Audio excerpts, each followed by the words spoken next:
So I visited Florence recently and I'm gonna spend the next 10 minutes trying to convince you to add it to your wish list.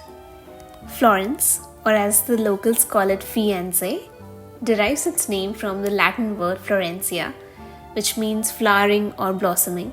And much like its name suggests, the city blooms with beauty, flourishing in a way that mirrors the elegance of a flower. We took an early morning train from Rome to Florence, and the beautiful soft light and scenery felt like something straight out of a Pinterest board.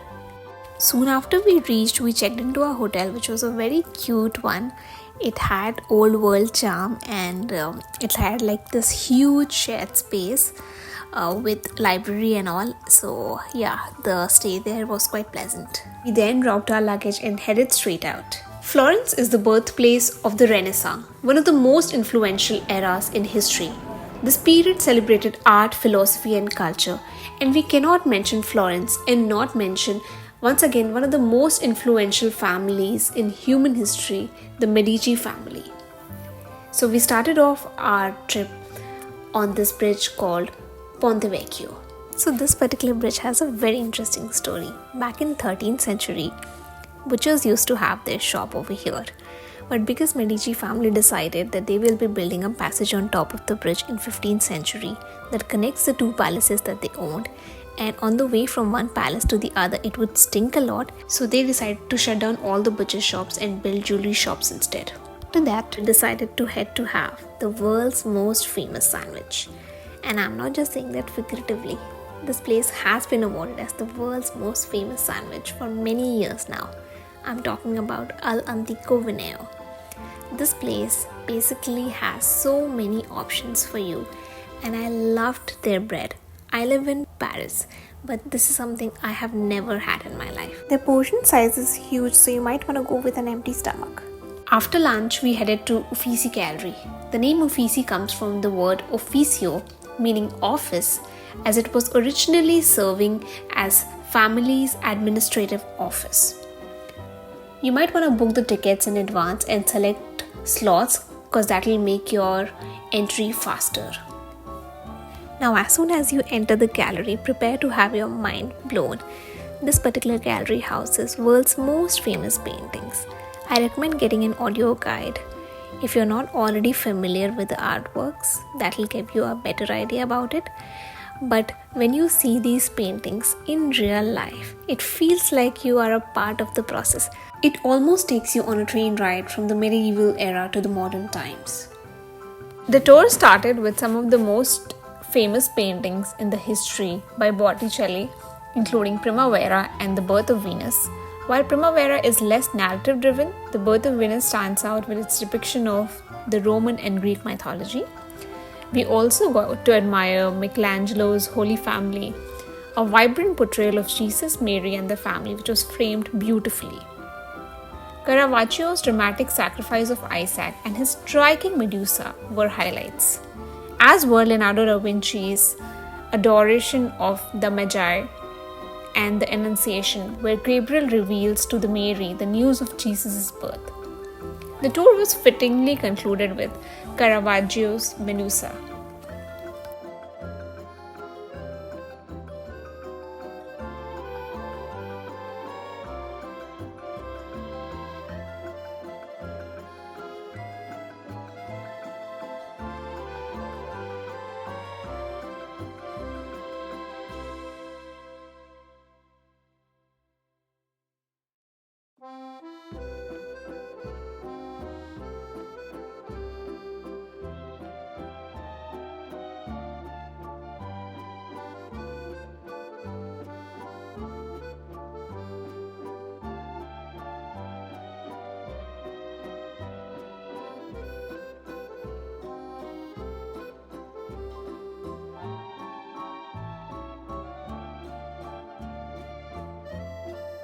The gallery has a very lovely gift shop at the end of it. I recommend getting your loved one souvenir from here instead of like traditional souvenir that you get outside. You can get like a book or like a painting from this particular gallery. The prices are very affordable.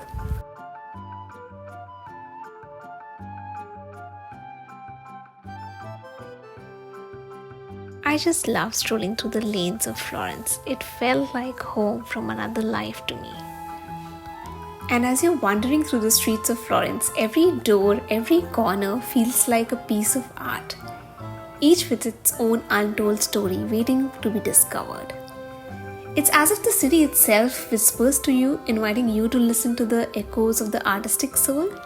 Passionate home decor enthusiast in me was screaming looking at those doors, the handles, the knobs, pretty much everything. In Florence, you will see many buildings with symbols of power like this one, or any small religious shrine blending history and faith throughout the streets. I also noticed that many buildings have this feature almost like a candelabra that once held candles or lights, adding like a historic charm to the building. Afterwards, we headed to this square which was recommended by a hotel receptionist. It's called Piazza Santo Spirito and it has a lot of cocktail bars around it. We just had a couple of drinks there, and after the sun had set, there was music playing, people were dancing, and everything was so chilled out, or maybe it was just the spritz. After that, we ended our night with one of the most beautiful walks on a full moon night. The next morning began at the same location.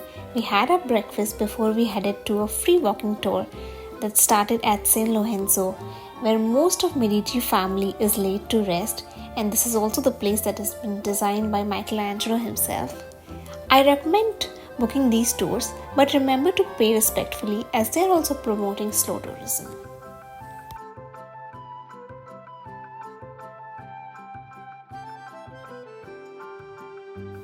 Piazza della Signoria features Fountain of Neptune with a replica of Michelangelo's David nearby.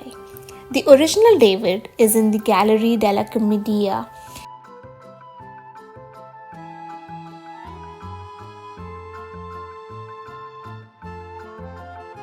The passage that you see here also connects all the way to Ponte Vecchio that we spoke about earlier. And this is the square that connects to both historic Palazzo Vecchio and the old Medici residence.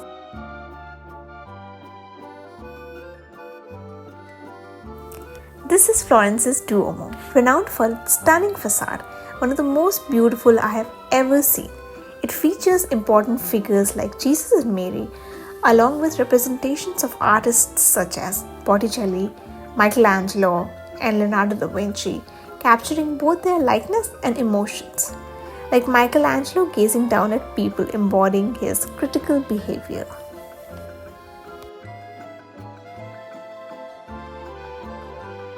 Opposite to the cathedral, you had Gate to Paradise, which was no less than an artwork.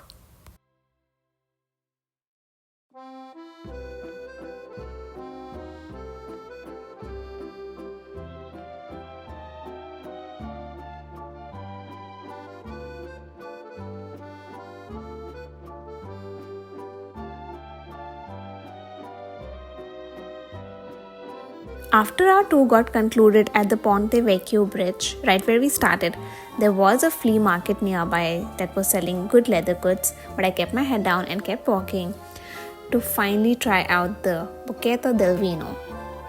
Bucchetta del Vino is a century-old tradition that was created by influential families, including the Medici family, to sell wine directly to the customers. After a long tradition interrupted by COVID, these historic windows have been finally reopened, continuing centuries-old tradition, and I cannot recommend adding this to your bucket list if you're a wine drinker.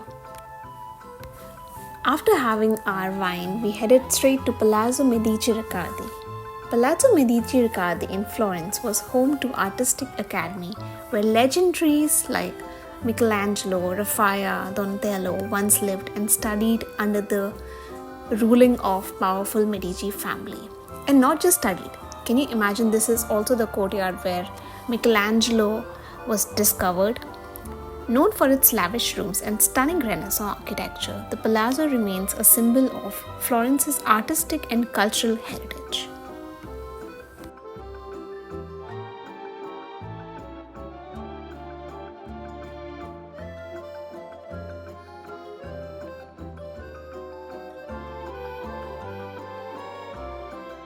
These stunning, larger-than-life rooms of Palazzo Medici Riccardi transport you back in time where historic meetings were once held and the grand bedroom showcase luxurious decor.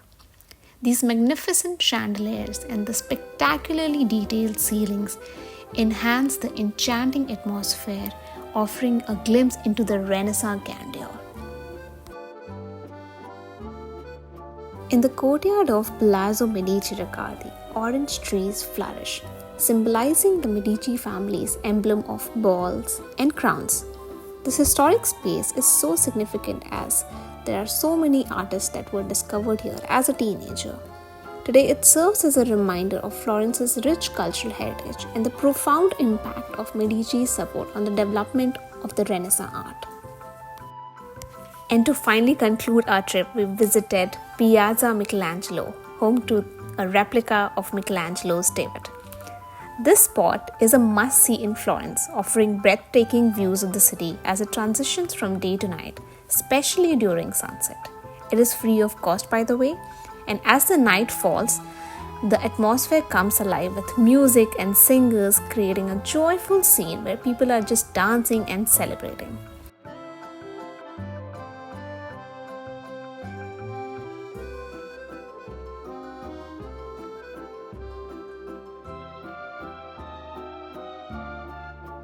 This truly captured the spirit of Florence, making it an unforgettable highlight of our trip. The energy of the artists there, who were easily 70 plus, was just contagious, capturing the spirit of Florence in a way that left us all mesmerized. Everybody was just singing, dancing, having so much fun.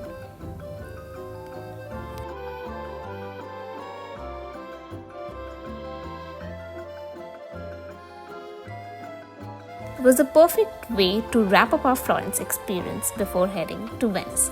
See you in Venice now.